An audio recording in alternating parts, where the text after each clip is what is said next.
Good morning, good afternoon, good evening, or whatever it is for you. My name is Zanatsu, and welcome to a deep dive tutorial of Carrier Command 2. As you've read on the video title, we are going into a deep dive of the logistics station. We will be covering the inventory management screens, the loadout screens, and how to set up and run your own logistics network. As I go over various topics, do note that I am using a modified save file which allows me to demonstrate various aspects of the logistics system. So if you see numbers that look ridiculous or do not line up to how your own game is, don't worry about it too much. In this deep dive, I am going to assume that you understand the basics. You know what screen is what and how to navigate them. With all those disclaimers out of the way, let's begin. First, let's take a look at our stock page. This is where we can see how much in total we have of various items. We can send out a delivery order by selecting an item and increasing its value. This will then start a more or less chain reaction on the barges to start supplying you with your request order as soon as the item becomes available. There's not anything more to this, just be sure that you keep an eye on your carrier stock to ensure that you don't run out of something important, like fuel. Now, let's take a look at our map page.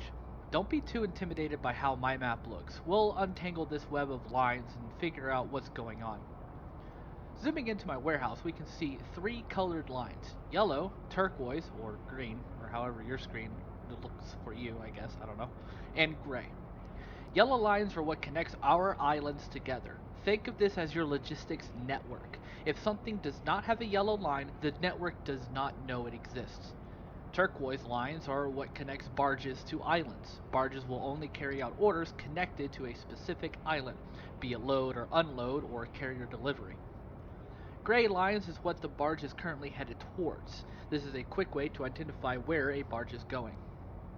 If you see a red bar underneath your barge or an island, that means items are being transferred, or in the case of an island, being produced.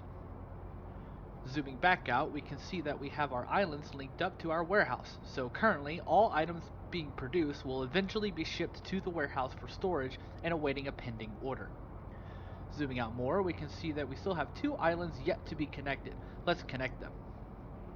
To connect an island to the network, click and drag from the starting island to the destination island. This will create a yellow line between the two islands. The direction that the dashes are traveling indicate who is the sender and who is the receiver. Ultimately, this means we can set up a sort of supply link between islands. So if I take this island and link it to this island, it will use the receiving island as sort of a hop to the warehouse.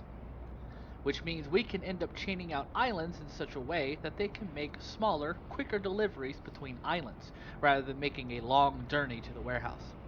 Let's go ahead and link our islands up.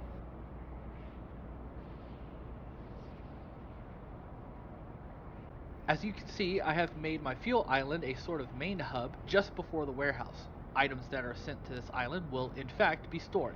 However, we do not have any means of seeing its inventory. This can lead to items either being caught up in a logistical limbo or outright being ignored due to various demands and loads on the network. But over time, all items will eventually make it to the warehouse. It's just a matter of having enough barges to deliver the items.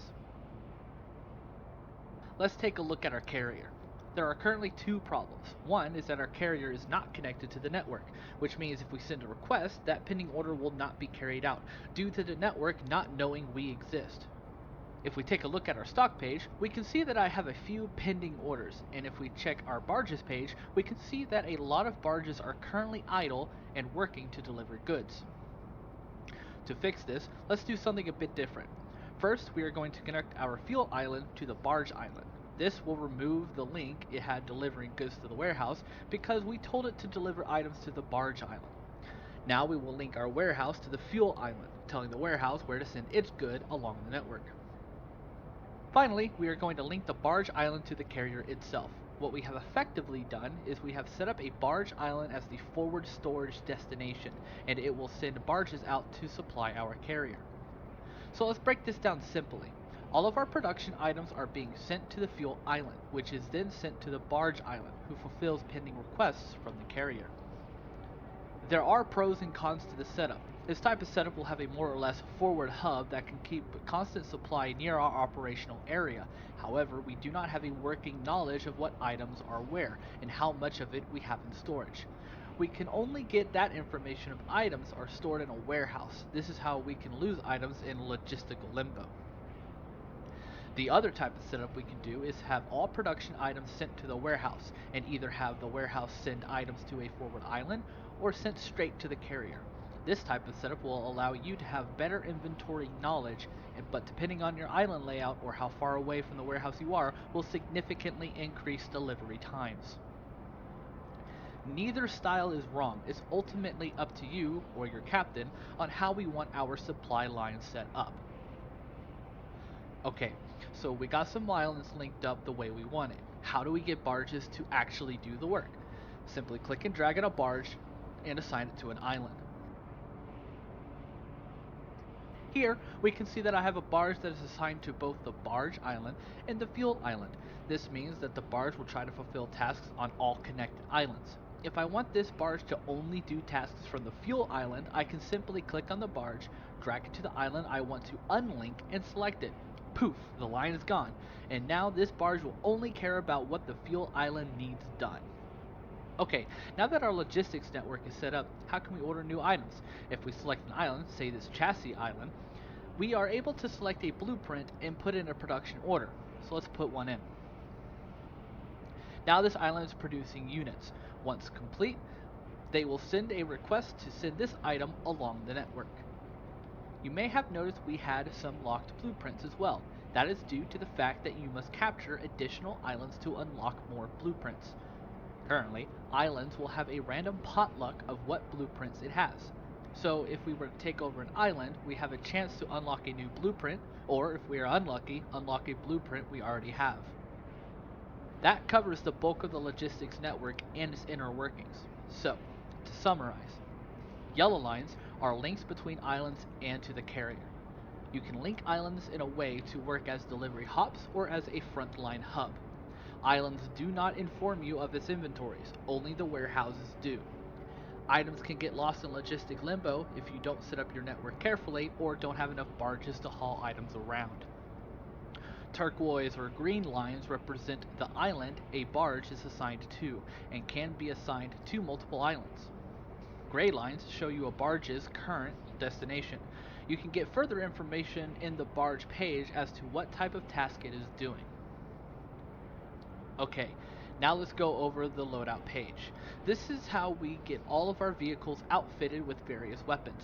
We have a total of 8 slots per vehicle type. From here we will select Sierra 1.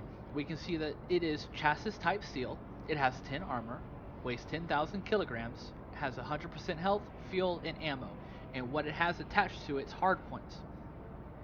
Currently, this seal is using virus bots, with 2 empty hard points on its front and back. The front hard point can attach various small items, which is the same as its rear. I won't go over every item and what they do, as this tutorial is long enough. But here you can see with the IR countermeasure how many of its items you have and how much ammo for it you have in your carrier stock. In my example, I have 100 rounds.